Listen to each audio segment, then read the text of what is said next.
Jai Hind Defense Aspirants, welcome back to my channel SSP Success. So for any query regarding AFSP and SSP, kindly join my Telegram channel SSP Success, whose link is given in the description box. So guys, let's get started. And today's topic is related to Quad. As we all are aware, on 12th March, Quad countries conducted a summit. So we will be discussing it in details. So guys, let's get started. सो देखो 5 मार्च को काफ़ी सारे Indian outlets ने एक news carry out की कि Australia के prime minister Scott मैरिसन के द्वारा एक स्टेटमेंट दी गई कि जल्द ही क्वाड का समिट ऑर्गेनाइज किया जाएगा जिसमें क्वाड की मेंबर कंट्रीज़ के लीडर पार्टिसिपेट करेंगे। तो इससे हमें यह पता चलता है कि यूएसए के न्यू प्रेसिडेंट बाइडन कितनी इम्पोर्टेंस दे रहे हैं क्वाड को। क्वाड की अगर हम बेसिक्स की बात करें तो ये लाइक माइंडेड कंट्रीज़ का एक इनफॉर्मल स्ट्रैटेजिक फोरम है जिसमें USA, India, Japan and Australia आते हैं। इन कंट्रीज़ का विजन है जो इंडो पैसिफिक रीजन है जिसमें Indian ocean plus Pacific region में ये इंश्योर करना कि कम्युनिकेशन के लिए जो सी लेन्स की हैं वो ओपन रहें, ये रीजन प्रॉस्पर हो, फ्री हो और ओपन हो। ये सब कॉमन रीजन है इन चारों कंट्रीज़ के। तो क्वाड का आइडिया पहली बार जापान के उस टाइम के पीएम शिंजो अबे जो प्राइम मिनिस्टर थे उन्होंने रखा था 2007 में। बट उस टाइम में ऑस्ट्रेलिया के ऊपर चाइना का काफ़ी प्रेशर था, इसलिए ऑस्ट्रेलिया ने क्वाड को इतनी इम्पोर्टेंस नहीं दी। लेकिन 2017 में 2.0 क्वाड आया। क्यों? इसके काफ़ी सारे रीजंस हैं। पहले अगर हम रीजंस की बात करें तो इसका पहला रीज़न क्या है हम वो जान लेते हैं। 2007 में चाइना इतना एग्रेसिव नहीं था और क्वाड का एम चाइना को काउंटर करना ही है। लेकिन 2017 तक चाइना काफ़ी स्ट्रांग हो गया। चाइना ने अपना एक इनिशिएटिव भी लॉन्च कर रखा है जिसका नाम है बेल्ट एंड रोड इनिशिएटिव, जिसके हेल्प से चाइना वर्ल्ड के वेरियस रीजन में अपना डोमिनेंस इस्टेब्लिश करना चाह रहा है या फिर अपना डोमिनेंस इंक्रीज करता जा रहा है। चारों कंट्रीज़ के अपने अपने कंसर्न हैं। और अगर इंडिया की बात करें, हमारे साउथ एशिया और इंडियन ओशन रीजन में इंडिया का काफ़ी इन्फ्लुएंस था, लेकिन अब चाइना का इन्फ्लुएंस बढ़ता जा रहा है। अगर 2007 के बाद ही क्वाड मेंबर्स के बीच में कोऑपरेशन इंक्रीज हुआ, जैसे joint venture, naval exercise and security issue को लेके एक्सटेंसिव कंसल्टेशन भी हुआ। पर शुरू में इंडिया जो काफ़ी कॉशियस था, क्योंकि इंडिया नहीं चाहता था कि वो कोई भी ऐसी एक्टिविटी करे जो एंटी चाइना अलायंस मतलब एंटी चाइना लगे, और ना ही वो किसी एंटी चाइना अलायंस को ज्वाइन करना चाहता था। लेकिन 2018 में जब शांग्री-ला डायलॉग ऑर्गेनाइज हुआ तो प्राइम मिनिस्टर मोदी ने इंडो पैसिफिक को एक जोग्राफिकल डेफिनेशन बताया था। उन्होंने इस चीज़ को माना नहीं था कि क्वाड किसी पर्टिकुलर कंट्री के अगेंस्ट है। और 2019 में इंडिया रेडी हो गया क्वाड को मिनिस्ट्रियल लेवल में चेंज करने के लिए। तो अगर हम अब आगे की बात करें तो अब हम देख लेते हैं कि और क्या रीजंस है। एक और भी रीज़न ये है कि जो चाइना है वो पूरे वर्ल्ड की मैन्युफैक्चरिंग हब है और ग्लोबल सप्लाई चेन में भी चाइना की प्लेस काफ़ी इम्पॉर्टेंट थी। ओके, तो उसके बाद क्या हुआ कि क्वाड की मेंबर कंट्रीज़ ने ये सोचा कि हम अगर चाइना के अगेंस्ट यूनिटी तो बना रहे हैं, लेकिन चाइना के बिना क्या हम अपना काम चला सकते हैं? क्या हमें चाइना की बिल्कुल ज़रूरत नहीं है? तो उस टाइम पे 2007 के टाइम पे इसका आंसर था नो। तो उस टाइम पे चाइना की काफ़ी ज़्यादा इंपॉर्टेंस थी। पहले चाइना का रिप्लेसमेंट नहीं था।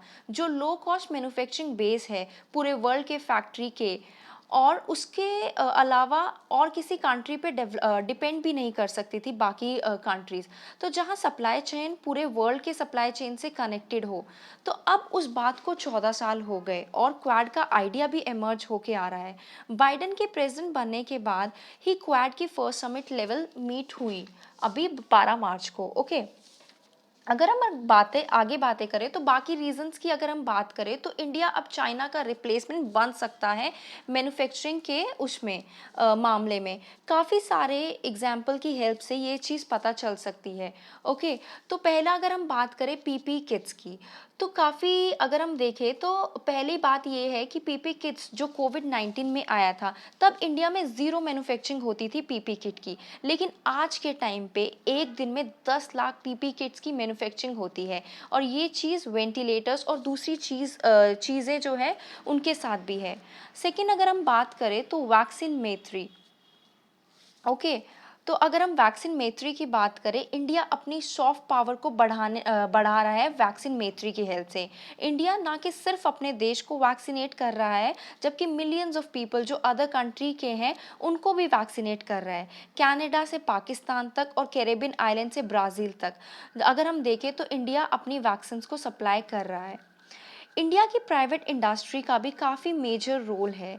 अगर देखा जाए तो इंडिया की प्राइवेट इंडस्ट्री ने भी काफ़ी कंट्रीब्यूट किया है। अगर एग्जांपल ले तो हम अगर सिरिंज का एग्जांपल ले लेते हैं, जो सिरिंज के लिए अगर देखें तो सिरिंज के लिए इंडिया काफ़ी इम्पॉर्टेंट है। हमारे कंट्री में एक कंपनी है जिसका नाम है Hindustan syringe and medical devices company. वो 1 मिनट में 6000 सिरिंज मैन्युफैक्चर करता है, और कोविड-19 को वैक्सीनेट करने के लिए हमें सिरिंज की काफ़ी ज़्यादा ज़रूरत है। तो रिसेंटली उसके बाद अगर हम नेक्स्ट बात करें, जो फोर्थ पॉइंट है, अगर रिसेंटली एक स्कीम लॉन्च की गई थी इंडियन गवर्नमेंट के द्वारा, जिसका नाम था PLI स्कीम, जिसका फुल फॉर्म होता है प्रोडक्शन लिंक इंसेंटिव। तो उसके अकॉर्डिंग तो जो हमारा इलेक्ट्रॉनिक्स मैन्युफैक्चरिंग सेक्टर है, गवर्नमेंट ने उसमें इंसेंटिवाइज किया है कंपनीज़ को। और देखो तो वर्ल्ड की टॉप 22 कंपनीज़ ने इसमें इंटरेस्ट दिखाया, including Apple and Samsung mobile phones. अगर हम नेक्स्ट पॉइंट की बात करें, जो है हमारा फिफ्थ, जो fourth generation fighter jet program है इंडिया के, तो वो भी सक्सेसफुली कंप्लीट हो गए। इंडियन एयरफोर्स ने 83 तेजस जेट का ऑर्डर भी दिया। और भी काफ़ी रीजंस है इन सब चीज़ों के अलावा अगर हम देखें तो, जैसे कि टैक्स रेट काफ़ी कम हो रहा है इंडिया में, FDI के नॉर्म्स काफ़ी आसान बना दिए गए, और ज़्यादातर सेक्टर में 100% FDI अलाउड है। PSUs को प्राइवेटाइज कर दिया गया ताकि उनकी एफिशिएंसी बढ़ सके, और न्यू लेबर लॉज भी लाए गए, और उसके अलावा टैक्सेशन अब फेसलेस हो गया। इन सब को देखें तो इंडिया एक न्यू मैन्युफैक्चरिंग हब के रूप में सामने आया। और नहीं तो उसके अलावा भी देखा जाए तो इंडिया चाइना को रिप्लेस कर रहा है। तो इस वजह से हमारा जो क्वाड की ग्रुपिंग है वो और स्ट्रांगली इमर्ज होके आई। अगर हम अब बात करें तो अभी जो रिसेंटली 12 मार्च को एक मीटिंग हुई है, तो उसके क्या आउटकम्स निकल के आए। जो वैक्सीन इनिशिएटिव लिया गया, जैसे कि अब देखें तो वैक्सीन इनिशिएटिव लिया गया और जॉइंट वर्किंग ग्रुप इस्टेब्लिश किए गए, किन के द्वारा, क्वाड की कंट्रीज़ के द्वारा, सो दैट हम कोऑपरेट किया जा सके क्रिटिकल टेक्नोलॉजी और क्लाइमेट चेंज में, पहले उसकी बात कर लेते हैं वैक्सीन इनिशिएटिव की। तो वैक्सीन इनिशिएटिव की अगर हम बात करें तो क्वाड कंट्रीज़ ने डिसाइड किया कि 2022 के एंड तक 1 मिलियन वैक्सीन को मैन्युफैक्चर किया जाएगा, जिसमें USA की टेक्नोलॉजी, जापान की फंडिंग, ऑस्ट्रेलिया का डिस्ट्रीब्यूशन नेटवर्क एंड इंडिया में मैन्युफैक्चरिंग होंगी ये सब वैक्सीन। और ये वैक्सीन को इंडो पैसिफिक की ज़्यादातर कंट्रीज़ को दिया जाएगा, और इससे हम चाइना के बढ़ते इन्फ्लुएंस को रोक पाएंगे। अगर सेकेंड पॉइंट की बात करें, जो कि है इंश्योरिंग एमिशन रिडक्शन, तो क्वाड कंट्रीज़ ने पेरिस एकॉर्ड और दूसरे इश्यूज़ को लेके भी कॉपरेट करने का डिसाइड किया है, जैसे technology supply chain, 5G network and biotechnology. उसके अलावा भी अगर बात करें तो बाइडन जो USA के न्यू प्रेसिडेंट बने हैं, उन्होंने इस समिट को होस्ट किया था, और इन्होंने इस समिट के बाद जॉइंट स्टेटमेंट भी दी। और उन्होंने इस जॉइंट स्टेटमेंट का नाम दिया स्पिरिट ऑफ द क्वाड, और क्वाड कंट्रीज़ के लीडर्स ने मिलकर एक जॉइंट आर्टिकल भी लिखा, open Indo Pacific free from corrosion. अगर हम क्वाड में अलग अलग कंट्री के इंटरेस्ट की बात करें, तो USA के जो प्रेसिडेंट है, तो USA के जो प्रेसिडेंट है, जब इलेक्शन हो रहे थे, तो इलेक्शन के प्रचार के टाइम पे उन्होंने ये कहा था कि जब वो प्रेसिडेंट बन जाएंगे तो वो जो है वो कैंपेन लॉन्च करेंगे अमेरिका इज़ बैक, और जो USA की ग्लोबल लीडरशिप है उसको रिवाइव करने की कोशिश करेंगे, रीजनल अलायंस को रीअफर्म करने की कोशिश करेंगे। उसके अलावा ही वो चाइना के साथ जो चैलेंजेस हैं उनको भी फेस करेंगे। जापान और ऑस्ट्रेलिया की अगर बात की जाए तो दोनों कंट्रीज़ की टेंशन है चाइना के साथ, ट्रेड और टेलीकम्युनिकेशन से रिलेटेड भी इशू है, और ऑस्ट्रेलिया और जापान के चाइना के साथ। इसके साथ साथ अब हम थोड़े कॉन्सिक्वेंसेस की बात कर लेते हैं, क्या इंडिया को फेस करने पड़े थे मिनिस्ट्रियल लेवल मीटिंग के बाद।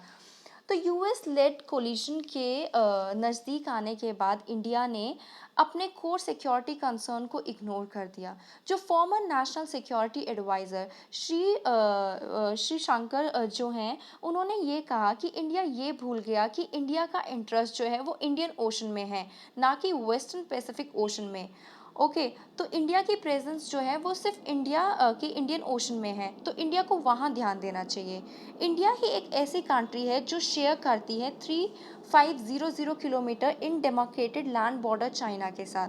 और जो गलवान वैली वाला इंसिडेंट है वो चाइना की तरफ से इंडिया को एक रिमाइंडर था कि भाई आपका इंटरेस्ट जो है वो सिर्फ इंडियन ओशन में है, पैसिफिक ओशन में नहीं।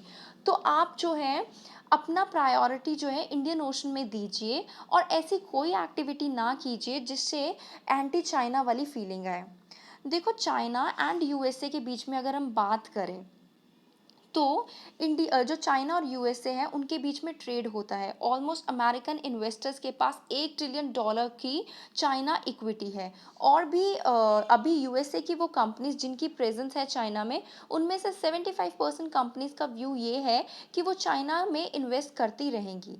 इसका ये मतलब है कि इंडिया मतलब चाइना और यूएसए के बीच में डिपेंडेंसी है, तो इनके बीच में वॉर के चांसेस काफ़ी कम है।